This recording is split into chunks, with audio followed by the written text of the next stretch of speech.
കൂസിലാണല്ലോ. ഇച്ചായനിത് എന്നെ ഭാവിച്ച നന്നാവത്തില്ലെന്ന് ശബ്ദം എടുത്തേക്കോണോ? ഏയ് നന്നാവൂടി. ഇന്ന് ഞാൻ എന്റെ ഉപദേശം കേട്ട് വന്ന് എന്റെ അമ്മച്ചിയുടെ മുമ്പിൽ നല്ലവനായി. ഇതൊക്കെ അതിന്റെ ഒരു സന്തോഷത്തിനാ. കൊള്ളാം. നിങ്ങൾ നന്നാവണമെങ്കിലേ ആദ്യം ഈ കള്ളുകൂടി നിർത്തണം. നിർത്തി. ഇന്നത്തോടെ ലാസ്റ്റാ. റോക്കി ചായന്റെ റൂട്ട് ഇനി മുതൽ മാറാൻ പോവാടി മോളെ. പിന്നെ ഇതുപോലെ ഒരുപാട് റൂട്ടിൽ ഓടി നോക്കിയിട്ടാണല്ലോ തൈക്കൂട്ടത്തിൽ മറിയൻകോശിയുടെ മകൻ ഒടുവിൽ ഈ വാടക വീട്ടിലെത്തിയത്.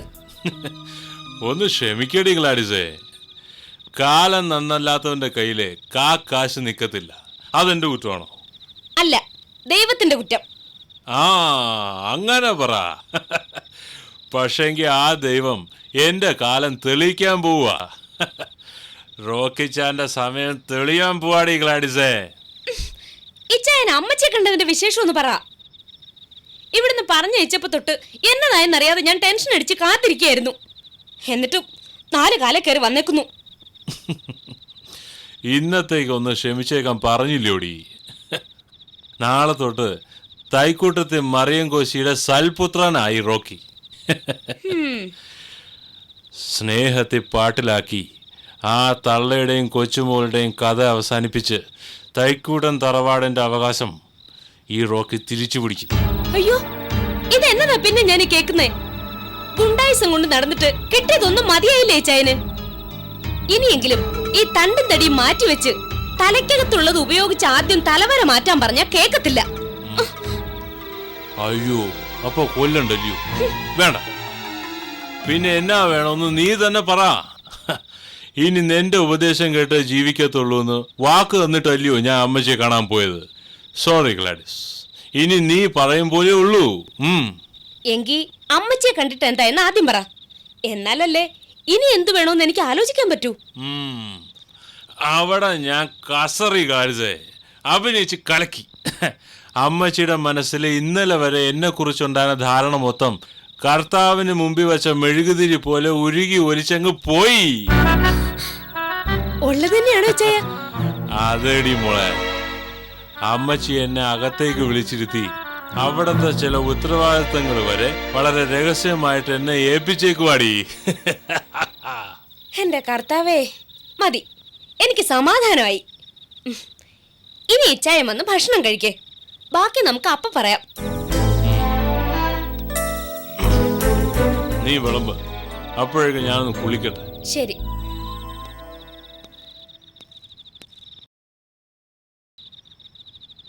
പൊന്മുട്ട ഇടുന്ന താറാവിനെ കൊല്ലുന്നതിനെ കുറിച്ച് ഒരിക്കലും ആലോചിക്കരുത് ഇച്ചായ. അതിനെ വളർത്തണം, മുട്ടയിടുന്ന കാലം വരെ. നീ എന്നതാ ഉദ്ദേശിക്കുന്നേ? നാദിരെ വളർത്തിട്ട് നമുക്കെന്നതാ നേട്ടം? എന്റെ ഇച്ചായൻ അറിയഞ്ഞിട്ടാ.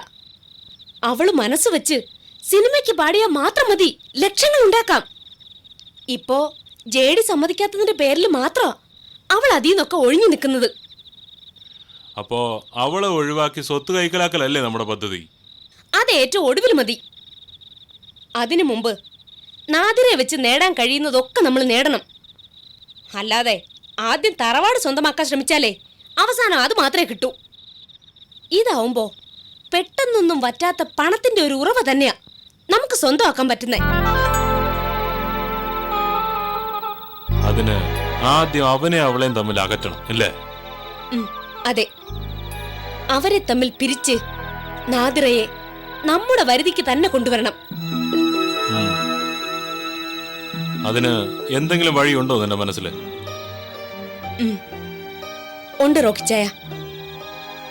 ആ വീട്ടിലിപ്പോ തലവേദനയായിക്കൊണ്ടിരിക്കുന്ന ആ പെങ്കൊച്ചില്ലേ, അവളെയും ജേഡിയുടെ ആദ്യ ഭാര്യയെയും കണ്ടെത്താൻ പറ്റുമെങ്കിൽ അവരെ വെച്ച് നാദിറയെയും ജേഡിയെയും എന്നേക്കുമായി പിരിക്കാനുള്ള വഴി ഈ ഗ്ലാഡിസ് പറഞ്ഞുതരാം.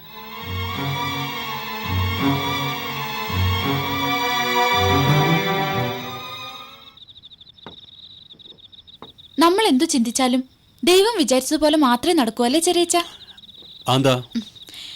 അല്ല, ഇന്ന് ചെറിയച്ചനെ കാണാൻ കഴിഞ്ഞത് തന്നെ അതിന് തെളിവല്ലേ? ഞാൻ വിചാരിച്ചത് ഇന്ന് രാത്രി ഞാൻ അമ്മയുടെ ഒപ്പം ഇരിക്കുന്ന. ഏതമ്മയോടൊപ്പം?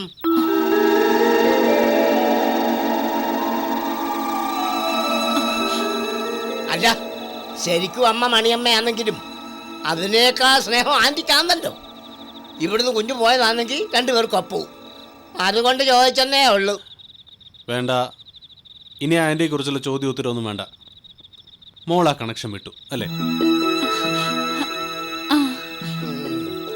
സാറ് പറഞ്ഞ ജിഷക്കുഞ്ഞ് വിടും. പക്ഷേങ്കിൽ ആ ആൻറ്റിക്ക് ജിഷക്കുഞ്ഞിനെ വിടാൻ പറ്റുമോന്നാ? അതൊക്കെ പറ്റും. നമ്മൾ സംസാരിക്കുന്നതിന്റെ ഇടയ്ക്ക് ഇയാൾ എന്തിനാ ചെറിയ തലയിടുന്നേ? അയ്യോ, എൽദോ നിർത്തി. സാരമില്ല, മോള് കഴിക്കേ. ഒരു ചപ്പാത്തിയും കൂടെ എടുക്കട്ടെ കുഞ്ഞെ? വേണ്ട. അമ്മ കഴിച്ചല്ലോ. ഇല്ല, കിടക്കുക. അതെന്താ കഴിക്കാതെ കിടന്ന്? വിളിക്ക്. ഓ,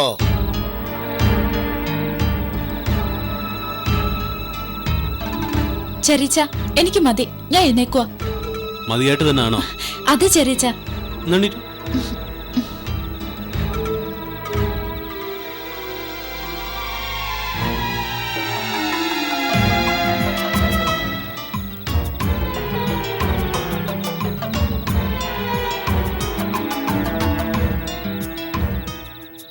ഞാൻ കാരണം മറ്റാർക്കും ഒരു ബുദ്ധിമുട്ട് വേണ്ടെന്ന് കരുതിയാ നിങ്ങൾ കഴിച്ചിട്ടാകാന്ന് വെച്ചത്.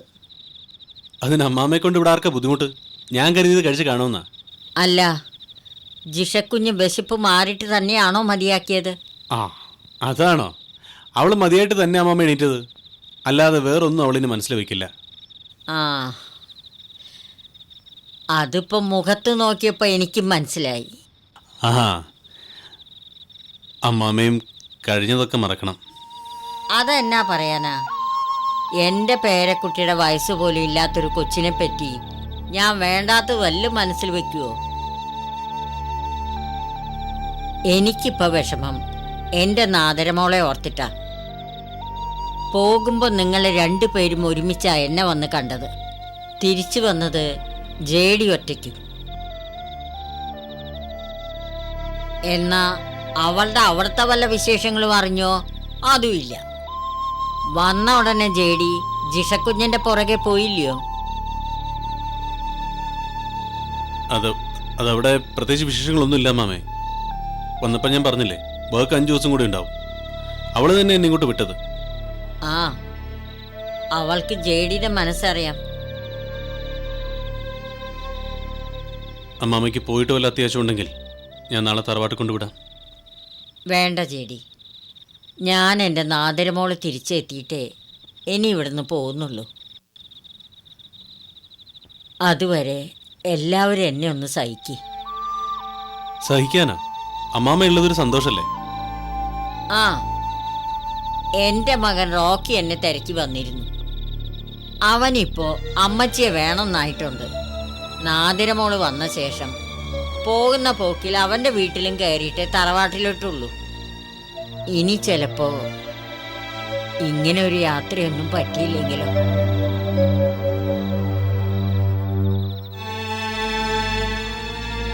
അമ്മമ്മ കഴിക്കേ, ഞാൻ എണീറ്റോട്ടെ. ആ, ശരി.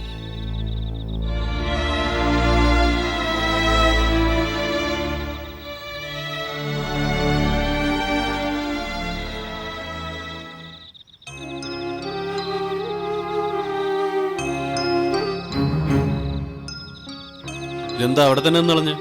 വാ, ഇരിക്ക്.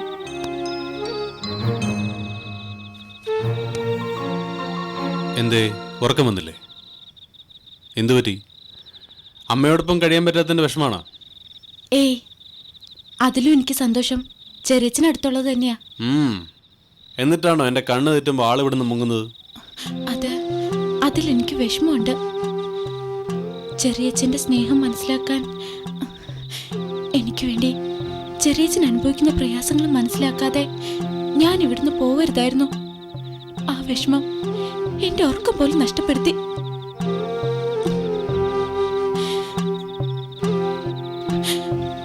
ഇതുവരെ എനിക്ക് പറ്റിയ എല്ലാ തെറ്റുകൾക്കും ചെറിയച്ഛൻ എനിക്ക് മാപ്പ് തരണം. അയ്യേ, എന്താ മോളെ ഇത്? മാപ്പ് ചോദിക്കാൻ മാത്രമുള്ള തെറ്റൊന്നും നീ ചെയ്തിട്ടില്ല. ഇന്നലെ കണ്ട ചെറിയച്ഛന് വേണ്ടി അതുവരെ ഉണ്ടായിരുന്ന ബന്ധങ്ങളൊക്കെ ഉപേക്ഷിക്കേണ്ടി വന്നതിന്റെ അവസ്ഥ ചെറിയച്ഛൻ മനസ്സിലാവും. എന്നാലും ഇനി ഞാൻ ചെറിയച്ഛന്റെ സമ്മതമില്ലാതെ എങ്ങും പോവില്ല. അതുപോലെ ആരുടെ വാക്ക് കേട്ടും എന്നെ ഉപേക്ഷിക്കില്ല എന്ന് ചെറിയച്ഛൻ എനിക്കും വാക്ക് തരണം.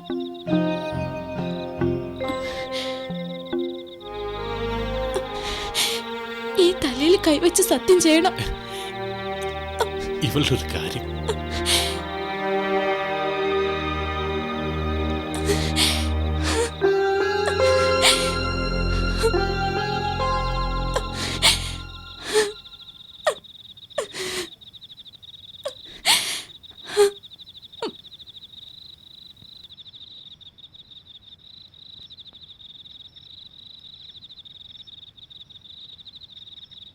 എൻ്റെ അമ്മാമ്മയെ ഞാൻ പറയുന്നത് വല്ലതും കേൾക്കുന്നുണ്ടോ? അതോ തലേ നെരിപ്പോടും വെച്ചുള്ള ഈ നടപ്പ് മാത്രമേ ഉള്ളോ? കുരിശ് മരിച്ച് കിടക്കാൻ പോയ എന്നെ വിളിച്ച് തലയിൽ നെരിപ്പോട് വെച്ച് തന്നത് താനല്ലോ. ഞാൻ കണ്ട കാര്യമാ പറഞ്ഞത്. ഇനി ബാക്കിയും കൂടെ കേട്ടോ. മനസ്സമ്മതത്തിന് മെത്രാന്മാർ കൈ കൂട്ടി വെച്ച് സത്യം ചെയ്യിക്കുന്നത് പോലെ ബന്ധം ഉറപ്പിച്ചേക്കുന്നത്. മെത്രാൻ കൂട്ടിക്കെട്ടിയ ബന്ധം മുറിഞ്ഞാലും ഈ ബന്ധം മുറിയത്തില്ല. അമ്മാമ്മയെ ഞാൻ വെറുതെ പറയുന്നതല്ല. ഇതിങ്ങനെ വിട്ടാൽ നാദിറ കുഞ്ഞ് തിരിച്ചു വരുമ്പോഴേക്കും ഈ ബന്ധം അച്ഛനും മകളും പോലെ വളർന്നങ്ങ് ഉറയ്ക്കും. പിന്നെ അത് നമ്മളല്ല, കർത്താവ് തമ്പുരാൻ വിചാരിച്ചാൽ പോലും മുറിക്കാൻ പറ്റത്തില്ല. എങ്കിൽ കർത്താവ് ആ ബന്ധം ഉറപ്പിക്കുന്നതിന് മുമ്പ് നമുക്ക് ആ ബന്ധം തകർക്കാമല്ലോ. എൻ്റെ കൊച്ചുമകളുടെ ജീവിതത്തിൻ്റെ കാവൽക്കാരിയാവേണ്ട ജോലി കർത്താവ് എന്നെയാ ഏൽപ്പിച്ചിരിക്കുന്നേ. അപ്പ പിന്നെ അവളുടെ രക്ഷയ്ക്ക് പട നയിക്കാൻ അവളെ തന്നെ കാത്തിരിക്കുന്നില്ലേ എന്നാ അർത്ഥം? ഒരർത്ഥവുമില്ല. എന്നാ ചെയ്യണമെന്ന് അമ്മാമ്മ ഒരു വാക്ക് പറഞ്ഞാൽ മതി. നാദിറ കുഞ്ഞിന് വേണ്ടി ഈ എൽദോ എന്തും ചെയ്യും. വേറെ ഒന്നും വേണ്ട. ദൈവത്തിന് നിരക്കാത്ത ഒന്നും നമ്മൾ ചെയ്യണ്ട. അവള് വേഷം മാറി വന്ന യൂദാസാണെന്നറിയാൻ കർത്താവ് കാട്ടിത്തന്ന വഴി തന്നെ ഉണ്ടല്ലോ. അതിലൂടെ മാത്രം പോയാൽ മതി. നമ്മൾ എടുപ്പിച്ച പണം നാളെ തന്നെ തരാമെന്നല്ലേ അവൻ പറഞ്ഞത്? ഉവ്വ, നാളെ തന്നെ കിട്ടും. എങ്കിൽ കാലത്തെ തന്നെ താനത് പോയി വാങ്ങിച്ചേച്ച് വരണം. എന്നിട്ട് മണിയമ്മയുടെയും വിശ്വത്തിൻ്റെയും മകളല്ല ഈ കൊച്ചെന്നും പടത്തിൽ കാണുന്ന രമണിയുടെ മകളാണെന്നും ജേഡിയെ വിളിച്ച് ഞാൻ തന്നെ പറഞ്ഞേക്കാം. അമ്മാമ്മ പറയണ്ട താമസം. ജേഡി ആ കൊച്ചിനെ ഇവിടെ നാട്ടി ഇറക്കണമെന്നാണോ അമ്മമ്മയുടെ വിചാരം? എന്നതാ നിനക്കതിലൊരു സംശയം? സംശയം തന്നെ അമ്മാമ്മേ. അച്ഛനും മകനും തമ്മിലുള്ള ബന്ധം വായിലെ നാക്കുകൊണ്ട് പറഞ്ഞൊഴിപ്പിക്കാൻ പറ്റുന്നതാണോ? അതുപോലെ തന്നെയാ ഇതും. മണിയമ്മയുടെ കൊച്ച് എന്നേ മരിച്ചു പോയെന്ന് ആ വീട്ടുമുറ്റത്ത് വെച്ചാൽ അറിഞ്ഞിട്ടും ഞാൻ എന്താ അത് വിളിച്ചു പറയാതിരുന്നത്? വ്യക്തമായ തെളിവുകൾ കാട്ടിക്കൊടുക്കാനില്ലെങ്കിൽ ജേഡി സാർ ഒരിക്കലും വിശ്വസിക്കത്തില്ല. ഫോട്ടോയിൽ കാണുന്ന രമണിയെ പിടിച്ചു കെട്ടി ജേഡിയുടെ മുന്നിൽ കൊണ്ടുവന്നിട്ടേച്ച് താൻ പ്രസവിച്ച മകളാണ് ജിഷയെന്ന് അവളെ കൊണ്ട് പറയിപ്പിച്ചാലോ? അത് ചിലപ്പോൾ വിശ്വസിച്ചേക്കും. പക്ഷെ അതെങ്ങനെ നടക്കും? നടത്തും. എൻ്റെ മകൻ റോക്കിയെ കൊണ്ട് ഞാനത് നടത്തിക്കും. താൻ ആദ്യം ആ ഫോട്ടോ എൻ്റെ കയ്യിലെത്തി. നേരെ ഒന്ന് എടുത്തോട്ടെ. എന്തായാലും നാളെ ഞാനത് ജേഡിയെ കാണിക്കും. അതിലൊരു പരിഹാരം ഉണ്ടാവത്തില്ലെന്ന് ഉറപ്പായാൽ റോക്കിയെ കൊണ്ട് ആ കൊച്ചിനെ ഇവിടെ നിന്ന് കെട്ടിച്ചതിന് ശേഷമേ ഈ മറിയം കോശിക്ക് വിശ്രമമുള്ളൂ. ഛേ, നീ എന്തോന്നാടാ പറയുന്നത്? വേറൊരാൾക്ക് എടുപ്പിച്ച ഫോട്ടോ അവർക്ക് കൊടുക്കാതെ നിനക്ക് തരാനോ? ഇതെന്താ വെള്ളരിക്കപ്പെടണോ? ഒരു പത്രപ്രവർത്തകനൊക്കെ ആയ നീ ഇങ്ങനെ പറഞ്ഞാലോ?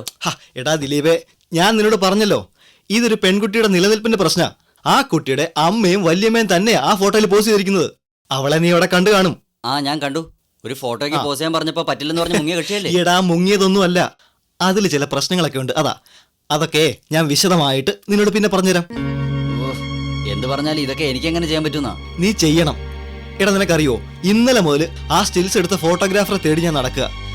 എന്റെ ദൈവമേ, ആ കക്ഷി നീയാന്നറിഞ്ഞപ്പോഴാ എന്റെ ശ്വാസം നേരെ വീണത്. ഡാ, നീ എന്നെ കൈ ഒഴിയല്ലേ പ്ലീസ്. നീ ഇങ്ങനെ പറഞ്ഞാലെങ്ങനാ? ഇതെന്റെ തൊഴിലാ. ചതി നടന്നു ആരെങ്കിലും അറിഞ്ഞാ പിന്നെ ഞാൻ ഈ സ്റ്റുഡിയോ തുറന്നിട്ടിട്ട് യാതൊരു കാര്യമില്ല. അങ്ങനെയൊന്നും വരത്തില്ലടാ. ഞാനല്ലേ പറയുന്നത്. പാർട്ടി ഫോട്ടോയ്ക്ക് വരുന്നു. നീ അന്നേരം പറയണം ക്യാമറയുടെ തകരാറ് കാരണം പ്രിന്റ് കിട്ടിയില്ലെന്ന്. വേണമെന്നുണ്ടെങ്കിൽ പകരം എത്ര സ്റ്റിൽസ് വേണമെങ്കിലും ഫ്രീ ആയിട്ട് എടുത്തു തരാൻ നിങ്ങൾ പറഞ്ഞേക്കണം. ഒരു സംശയവും അവർക്ക് തോന്നത്തില്ല. എന്നാലും അത് എടാ, നിനക്ക് എന്തെങ്കിലും ദോഷം വരുന്ന കാര്യം ഞാൻ ചെയ്യോ? നീ ഇങ്ങനെയൊക്കെ ഒന്ന് പറഞ്ഞാൽ ഞാൻ എന്താ ചെയ്യാ? എന്തേലും കുഴപ്പമുണ്ടായാ അത് നീ വന്നേറ്റെടുത്തോണം. ഒരു പ്രശ്നം ഉണ്ടാവത്തില്ല. ഇനി അഥവാ ഏതെങ്കിലും തരത്തിൽ നിന്റെ തടിക്ക് തട്ട് കിട്ടുന്ന എന്തെങ്കിലും പ്രശ്നം ഉണ്ടായാ ധൈര്യമായിട്ട് നീ എന്റെ പേര് പറഞ്ഞോ. വേണമെങ്കിൽ ഞാൻ നിന്നെ ഭീഷണിപ്പെടുത്തി കൊണ്ടുപോയതാണെന്ന് വരെ പറഞ്ഞോ. ശരി ശരി, ഒരുപാട് കാലം ഒരുമിച്ച് നടന്നതല്ലേ, ആ, കൈവിട്ട് കളയാനൊരു മടി. ചെയ്യുന്ന തൊഴിലിന് ഇന്ന് വരെ ഒരു കറുത്ത പുള്ളി വരുത്തിയിട്ടില്ലാത്തവനാ ഞാൻ.